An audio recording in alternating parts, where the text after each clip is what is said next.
সবচেয়ে ভয়ঙ্কর পরিস্থিতি কাদের হবে? অনেকের হবে। এর মধ্যে উল্লেখযোগ্য যারা বয়ান করে, বক্তৃতা করে, বক্তাদের। বক্তাদের। বুখারী মুসলিমের এক যুগে বর্ণনা হাদিস। عن أسامة بن زيد رضي الله تعالى عنه قال قال رسول الله صلى الله عليه وسلم উসামা রাদিয়াল্লাহু তাআলা আনহুর বর্ণনা, আল্লাহ নবী সাল্লাল্লাহু আলাইহি ওয়াসাল্লাম বলেন, ইউজাউ বির রাজুলি ইয়াউমাল কিয়ামা ফায়ুলকা ফিন্নার। এক ব্যক্তিকে কিয়ামতের ময়দানে আনা হবে, আনার পর তাকে জাহান্নামের মধ্যে নিক্ষেপ করা হবে। জাহান্নামের মধ্যে নিক্ষেপ করার পর তাকায় দেখেন, ফাতানদালিকু আকতাবু বাতনিহি। জাহান্নামের আগুনের মধ্যে যাওয়ার পর তার পেটের নারী বুড়িগুলা বের হয়ে যাবে।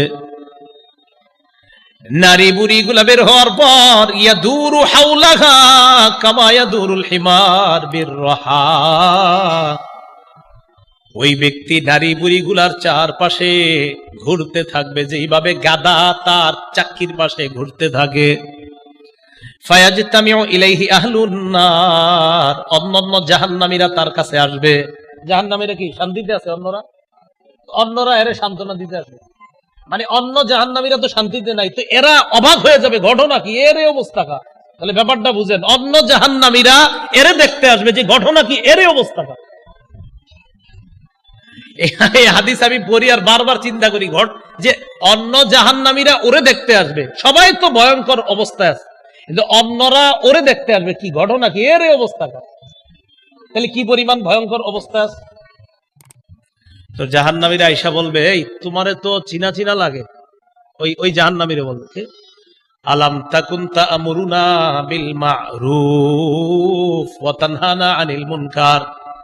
তুমি কি ওই ব্যক্তি না যেই ব্যক্তি আমাদেরকে সৎ কাজের আদেশ করতা, অসৎ কাজের নিষেধ করতা? তুমি কি ওই ব্যক্তি না? তোমারে আমরা কত ভাবে দাওয়াত দিয়ে আনতাম, তোমারে আমরা 7 দিন 10 দিন 20 দিন আমরা মাইকিং করতাম, তারপর তোমারে আনতাম, তুমি সে না?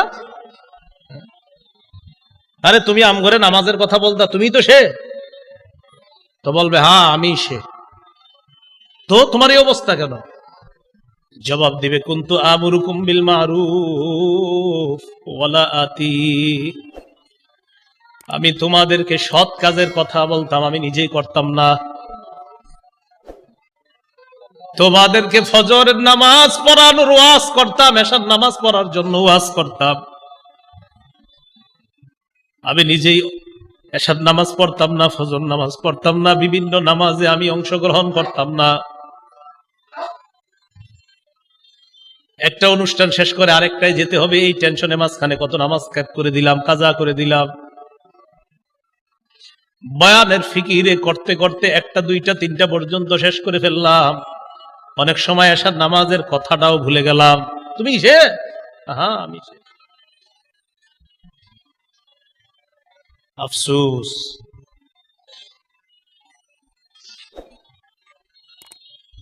ওয়ানহাকুম আনিল মুনকার। আমি তোমাদেরকে অসৎ কাজ থেকে নিষেধ করতাম। ওয়াতি, আমি নিজেই অসৎ কাজ করতাম। আমি তোমাদেরকে বলতাম অশ্লীল সিনেমা দেখবা না, অশ্লীল কোনো কিছু করবা না, আমি নিজেই অশ্লীল কাম করতাম। তো এই কারণে আমার এই পরিস্থিতি।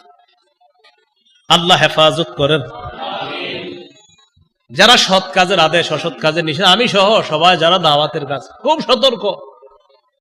এই জন্য যিনি দায়ী হয়, মুবাল্লিগ হয়, তার অনেকগুলো গুণাবলী আছে। এই ব্যাপারে আমার একটা বয়ানও আছে, আপনারা জানেন, টঙ্গী ইজতেমার সময় দিয়েছিলাম, মুবাল্লিগ আদর্শ দায়ী কে হবে।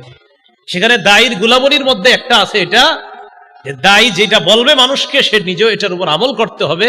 সূরা সফের আয়াত সেখানে পড়েছিলাম, লিমা তাকুলুনা মা লা তাফআলুন। এমন কথা কেন বলো যেটা তুমি নিজেই করো না। আতা'মুরুনা আন-নাসা বিল বির ওয়া তানসাউনা আনফুসাকুম। মানুষকে পুণ্যের আদেশ করো আর নিজেদেরকে ভুলে যাও। তো কিয়ামতের ময়দানে তার অবস্থাটা হবে সবচেয়ে ভয়ঙ্কর। যাদের অবস্থা হবে তাদের একজন হবে সে কিয়ামতের ময়দানে। আল্লাহ আমাদের সকলকে ভয়াবহ পরিস্থিতি থেকে হেফাজত করেন। এরপর সেখানে 2 শ্রেণীর মানুষ হবে। এক দলের ডান হাতে আমলনামা দেওয়া হবে, আর এক দলের বাম হাতে আমলনামা। ডান হাতের আমল নামা যাদেরকে দেওয়া হবে, সূরা হুদের 105, 6, 7, 8 নম্বর আয়াতে আল্লাহ তাদের পরিচয় দিয়ে দিয়েছেন। এক দল হবে সৌভাগ্যবান, আরেক দল হবে হতভাগা। হতভাগা যারা, তাদের ঠিকানা জাহান্নাম, সৌভাগ্যবানদের যাদের, তাদের ঠিকানা হবে জান্নাত। আল্লাহ আমাদের সকলকে সৌভাগ্যবানদের কাতারে শামিল হওয়ার তৌফিক দান করেন। মনোযোগ দেন। কিয়ামত হবে কবে এটা কে জানে? কি বারে হবে? কোন বছরের? মাশাআল্লাহ, কিয়ামত হবে এটা জানে কে? কি বারে হবে? এই শুক্রবারটাও কবে কোন বছর হবে এটাও কে জানেন? কাদের উপর হবে? সবচেয়ে নিকৃষ্ট মানুষের উপর। আল্লাহ আমাদের সকলকে যে কথাগুলো বললাম শুনলাম আমল করার তৌফিক দান করেন। ভাই, মসজিদ মাদ্রাসায় মিডিয়া না যাওয়াই ভালো। মসজিদ মাদ্রাসার ভিতরে ক্যামেরা এতগুলা না যাওয়াই ভালো। মসজিদ মাদ্রাসায় আমার উস্তাদরা প্রতিদিন তাদের কাছে বলতে হয়, কি শুরু করলা, এরকম ডেলি জিজ্ঞাসা করে, জেনে জেনে চলে যায়। তো এই উস্তাদদের ডেলি মনে করেন যে আমি বড় হুজুর, না আমার তো বড় হুজুর আছে আরো। এই উস্তাদদের কাছে ডেলি বলতে হয়। এই জন্য মসজিদ মাদ্রাসা গুলাতে মিডিয়া না কম আসাই ভালো। তো যাই হোক, আজকে আইসা গেছেন, ঠিক আছে, এইভাবে মাদ্রাসা গুলাতে না যাওয়া ভালো। আজকে কিন্তু আবার কোথাও দৌড় দিয়ে না, ব্যাস আসছেন, বাসায় চলে যান, ঠিক আছে। আল্লাহ আমাদের সকলকে যা শুনলাম বললাম আমল করার তৌফিক দান করেন। এই মাদ্রাসার প্রতি সবাই খেয়াল রাখবো, দোয়া করব, মাদ্রাসাটা যেন আল্লাহ কবুল করেন। মাদ্রাসার ছাত্রগুলোকে যেন আল্লাহ পাক রব্বুল আলামিন রব্বানি হাফেজ, রব্বানি আলেম হিসাবে কবুল করেন।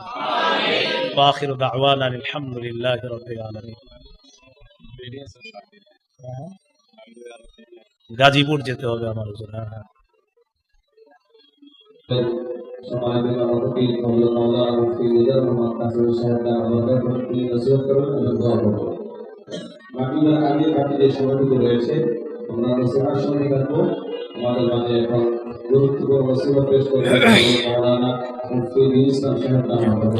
আমরা বসি, সবাই বসি, হযরত আলোচনা করবে, বসি আমরা।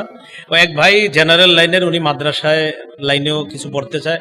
আপনি যেই ভাই দিয়েছেন, আপনি এই মাদ্রাসার উস্তাদদের সাথে দেখা করবেন। এই মাদ্রাসার উস্তাদ, ওনার সাথে দেখা করবেন, অথবা আশেপাশের কোনো মসজিদের ইমাম সাহেব, ওনার সাথেও দেখা করতে পারেন, অথবা যেই কোনো মসজিদের খতিব সাহেব, তার সাথে দেখা করে পরামর্শ করবেন যে কিভাবে আপনারা জেনারেলের পাশাপাশি পড়াশোনা করা যায়। এক ভাই জেনারেলের পাশাপাশি মাদ্রাসার লাইনেরও কিছু পড়াশোনা, এগুলা যেন করতে পারে। তো যাই হোক, তো এই জন্য দিন শিক্ষার জন্য আপনি এটা করেন ইনশাল্লাহ।